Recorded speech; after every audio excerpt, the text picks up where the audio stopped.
You just need to have that understanding ki what is essential in newspaper and what is not essential, and for that you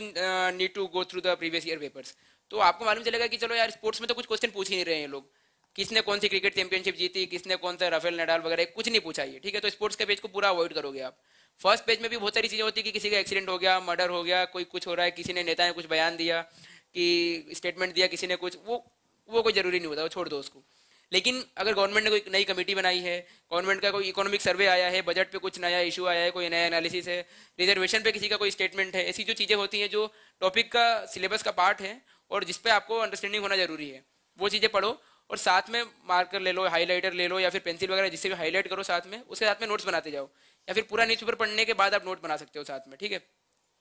editorials में भी ये होता है कि सारी चीज़ें जरूरी नहीं होती, कुछ चीज़ें तो कुछ मतलब एडिटोरियल से होते हैं बिल्कुल सर के ऊपर से जाते हैं, वो बोल क्या है समझ में नहीं आता। तो इतना भी कोई टेंशन लेने की जरूरत नहीं है, जो समझ में नहीं आ रहा छोड़ दो उसको। ऐसा नहीं है कि वो आएगा ही आएगा, अगर समझ में आ रही है तो पढ़ो, और अगर नहीं समझ में आ रही है तो फिर ठीक है देखेंगे इसका, क्योंकि जो इश्यूज न्यूज़ में चलते हैं ना, उसका आज अगर कोई आर्टिकल आया है तो 3 या 4 दिन बाद फिर से उसका आर्टिकल आएगा ही आएगा। आर्टिफिशियल इंटेलिजेंस है, महीने में एक बार कहीं ना कहीं आ ही जाता है वो। तो अगर एक नहीं समझ में आ रहा तो अगली बार पढ़ लेना,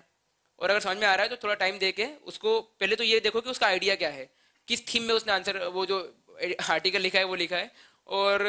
अलग अलग मतलब वो पैराग्राफ्स में ब्रेक किया होगा उसने। हो सकता है कभी कभी पॉइंट्स बताते हैं वो लोग कि फोर्थली, फिफ्थली, सिक्स्थली, ऐसे पॉइंट्स अलग अलग बताए हैं उसने, या फिर एक प्रॉपर स्ट्रक्चर में लिखा है उसने कि एक तरफ प्रॉब्लम्स लिखी हैं, उसके बाद जो सोसाइटी की कुछ अगर नई चीज़ें चल रही हैं वो लिखी हैं। तो इन चीज़ों को ब्रेक करके अपने वर्ड्स में लिखने की कोशिश करो आर्टिकल को, और जब